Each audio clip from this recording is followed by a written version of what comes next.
Let's talk about the commutative and associative property of multiplication, as well as the distributive property of multiplication over addition. So first of all, the commutative property of multiplication tells us that we can multiply A times B or B times A, and it's the same thing either way. So this makes perfect sense. You guys already know this. Think about it. If you multiply 3 times 2, is that the same thing as multiplying 2 times 3? So 3 times 2 is 6, 2 times 3 is also 6, so they are actually equal in this case. And it's true in every case with multiplication. Alright, so let's look at the next property, is the associative property. And this one is also really common sense. You already know it.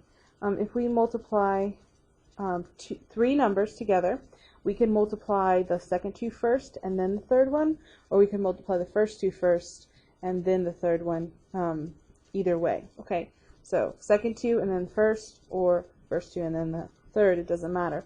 So let's try it out. If we multiply 3 times 2 times 5, okay, what would that be? We would multiply the 2 times 5 first, get 10, and then multiply the 3 times 10, we get 30. Or if we did it the other way, we would have 3 times 2 first, and then times 5, and here we would have to do the 3 times 2 first. That would give us 6 times 5, and 6 times 5 is 30. So it does work out. Alright, and it works out in every case. So this is the associative property. If you have trouble remembering the names of the properties, the commutative property, I like to think about maybe a commuter who goes to work. So you can think about it going to work, and then he has to come back home. Okay, so you go there and then you go back. And this property, if you have to remember it, and maybe it's hard to remember, I like to think about associative as like associate. So the B likes to associate with a lot of different types of people. He likes to associate with the C, and he likes to associate with the A. Okay, so the B will come hang out with the C for a little while, and he'll hang out with the A. Maybe that'll help you remember which rule is which of the two. Alright, let's look at the distributive property. This property is a little bit different. Notice it has multiplication, A times B plus C, and it has addition, okay, the B plus C. And over here we have A times B, A times C, and we have a plus in the middle.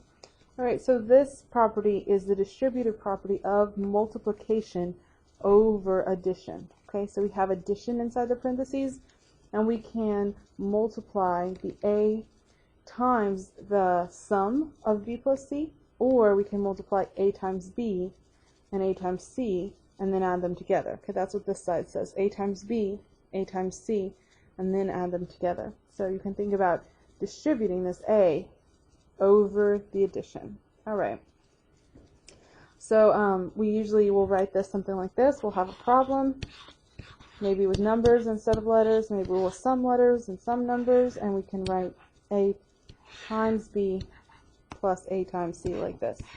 Then we'll write A times B plus A times C. Or maybe we'll go the other way, where we'll start with the A times B and the A times C, and we'll factor out the A. So factor out the A, we have left here a B, and plus, and then we have left over here a C.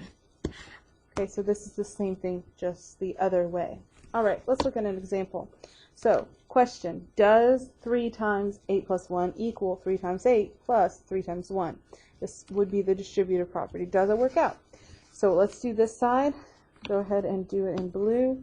So this side is telling us to add first. So we'll do 3 times 9. 8 plus 1 is 9. And then 3 times 9 is 27. Let's do the other side in maybe red. Okay, this is telling us to multiply first and then add. 3 times 8 is 24, plus 3 times 1 is 3, 24 plus 3 is 27. So it does work out, and it works out in every case. Great.